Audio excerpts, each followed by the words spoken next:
Other questions or comments or thoughts?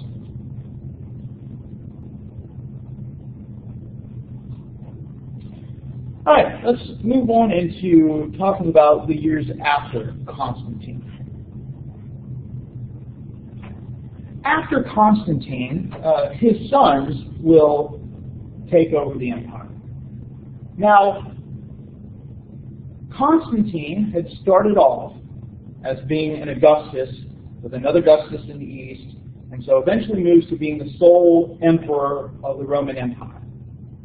Upon his death, the Roman Empire is divided again. Divided among three of Constantine's sons, Constantine II, Constantius, and Constans. That would be really easy to keep track of, right?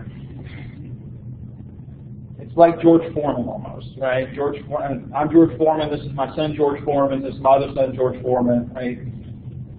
Boxer who names his sons all after himself. But Constantine, they share rule for a while. They will divide up the empire amongst themselves. The western part will be predominantly Constantine II. And so Britain, Gaul, Spain, that region is Constantine II. Constantius will take most of the east. Constans will kind of have everything in the middle, right? So from the western part of Spain, that region, over to Greece, parts of Asia Minor. Constantine II will die in battle against his brother Constan's army. Constans will then be overthrown by a German officer in his army. And eventually the entirety of the empire will be united under Constantius. And so he'll kind of get rid of this German officer that had taken over his brother's control. Was their relationship good between them, or did they feel a rivalry with each other? It seems like there was that rivalry. And there were even other members of Constantine's family who would be killed as power transfers over to these three. Additionally, we see with these three, and we'll see it as a constant throughout the end of the 4th century into the Middle Ages, is that there is this influence from the teachings of an African presbyter named Arius. And we'll, again, talk more about all what he thought and everything when we get to the doctrinal section. But essentially, Arius had some heretical views about the nature of Jesus. That he was a created being. He wasn't always eternally God. Well, that idea will spread throughout the Roman Empire, with obviously some people supporting it and some people refuting it. It will even have an effect on the emperors. And so for these three, some of them were supportive of Arius and others were against it. And that will continue throughout the emperors over the next couple of decades and centuries. And so when an Arian emperor was in control, anyone that upheld the Orthodox view could find, like mostly bishops, could find themselves exiled, imprisoned, right, removed from their posts, etc. When the Orthodox emperors were in control, they would do the same thing to the Arians.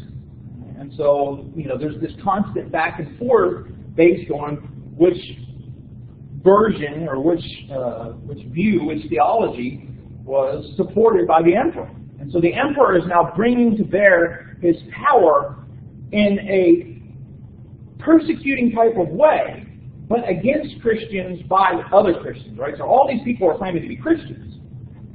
But it's kind of this Christian versus Christian persecution, where before it had been pagan versus Christian persecution. Under their rule, in fact, all three of Constantine's sons here had been baptized, even though Constantine himself had held off baptism. Constans and Constantius as well seem to follow Constantine's later practices of suppressing paganism. And so you'll see this kind of, beginnings of persecution towards pagans as well. So Christians, even though the Roman Empire isn't officially a Christian empire, right? It's not the official religion of Rome. Christians are benefiting under the rule of these individuals. And there's a lot of imperial pressure for there to be theological unity. In fact, some Christians are so emboldened to attack pagans and pagan temples as well, because of the things that the policies that have been developed. And so essentially, beginning with Constantine, we now see emperors getting involved in religious matters, exiling bishops, right, sending them away, enforcing orthodoxy or uniformity as they saw it, right? So we believe this is the orthodox teaching, and so you're going to agree with us. They will order ecclesiastical condemnations, right? That these people must be condemned. But on the other hand, the emperors were very fearful of the power of the bishops, because the Christians looked to these bishops, and so the emperors would sometimes attempt to arrest or perhaps even kill enemy bishops, all in the name of this power control. So Constans and Constantius, especially the ones that are mostly creating kind of a mini war against paganism, wasn't widespread, but it does represent the kind of shift that's taking place. And during this time, there are a variety of privileges that are given to clergy, Christian ministers and bishops. Things like being exempt from some taxes. The animals of clergy were not to be requisitioned, right? So if you're a legion coming through and you need horses, you could just requisition somebody's horse. But you can't requisition the horses of a clergyman, that they are protected. That changes, however, with the ascension of Julian. He's referred to as Julian the Apostate because he grew up Christian, but later in his life abandoned Christianity. After Constantine's death, many of Constantine's relatives were killed, except for the three sons and Julian and his brother. They weren't sons of Constantine, but they were relatives. Well, while Julian is going through education, right, going to university, he becomes interested in the ancient mystery religions, as well as what we would call classical philosophy. Now, a lot of the schools are still under the control of pagans. And there are, yes, some Christian teachers, but most of the schools are under pagan control. And so he's encountering pagan philosophy, he's encountering these mystery religions, and so he kind of converts back to paganism. Eventually, though, he's called into the imperial service. And it appears like he was kind of trying to stay out of life in the government, but he eventually kind of is drawn back in, eventually becoming emperor on the death of Constantius in 361. As you might suspect, when he comes into power, he is interested in undoing everything that's been happening from the past several rulers. So he tries to reestablish traditional Roman religion. But in doing so, Julian is essentially trying to, is using Christianity as a model.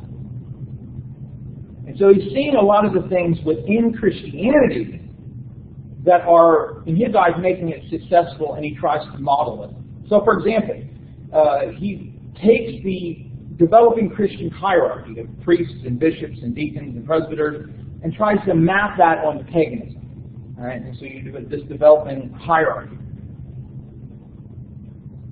And so he will reopen temples, but he also encourages pagan preaching, people going around teaching about paganism. Encourages regular prayers, because that's developing as well in Christianity. Even singing. which hadn't been a part of paganism in any expansive type of way. But there's a couple of things, though, that he does respect Christianity for. First is their morality. And so he tries to enforce a very strict morality for the priests. Right? When we talked about pagan religion at the beginning, one of the things I emphasized was pagan priests didn't have to be moral, they just had to be ritualistically clean or pure, right? Which didn't have a morality component. It was just, or if you offer this sacrifice, are the gods going to accept it? Well, that depends if you're ritually pure, not if you're morally pure. But Julian wants to see moral priests. So that's one thing that he's kind of taking from Christianity in a positive way. The second thing is that he tries to institute charities. We noted before that it doesn't appear that it was very widespread in ancient Rome for Romans to be a giving people unless they could get something out of it, that they're going to get some sort of benefit. For Julian, however, there's a way in which Christians are becoming successful because they are charitable. And so in order to prevent that from continuing, the pagans have to become charitable as well. Jews take care of other Jews, he said. Pagans don't take care of anybody, quote, but the impious Galileans, which is what he calls Christians, right? Because Jesus was from Galilee. The impious Galileans take care not only of their own, but ours as well. Right? So Christians were willing to take care of everybody. And so, no wonder they were being successful. Julian will order massive sacrifices to be done to the gods, but he never really decrees persecution in a widespread way. He wants to kind of contain Christianity, prevent it from spreading anymore. But he doesn't full out issue an imperial edict persecuting Christians. He restricts Christians in certain areas, like the teaching of classical literature. So he wants to make sure that the scholars that are teaching are pagans, and he will eventually, there's a couple people that will convert from Christianity to paganism because of the educational system. Christians are removed from civil and military service. And Julian will even write a work against Christians called Against the Galileans. Now, a lot of the focus of Against the Galileans is similar arguments that we had seen from pagan authors prior to this point. He focuses on things like discrepancies between the Old Testament and the New Testament, the abandonment of Jewish customs, the introduction of new practices like the cult of the martyrs, and even we'll go and compare pagan heroes to Jesus, and pagan heroes coming out, of course, the better of that comparison. All things, of course, that Christians could respond to. The New Testament was something different, so there are going to be some differences. Certain customs were given up because they were for specifically Jews. Julian will order the exile of important bishops. He will bring back exiled leaders and bishops who he believes will cause controversy. And so where his relatives had kind of, exiled bishops because they wanted to make sure controversy didn't take place, Julian will bring those back so that the Christians will engage in kind of an infight. And so he feels that it will destabilize Christianity that way if you have this theological diversity. He will be killed in battle with the Persians in the year 363. So he is not quite emperor for 2 years. Or he's emperor for not quite 2 years, I guess would be the better way to say that. And so a lot of the things that he tries don't end up being very successful because he's just not in power for a long enough time. That might be providence on the one hand. But that kind of does change. It appears that Julian would be the last emperor that we can truly call a pagan emperor. From that time point on to the end of the Roman Empire, and then of course the end of the Byzantine Empire in the latter Middle Ages, all of the emperors in these groups claim a Christian identity.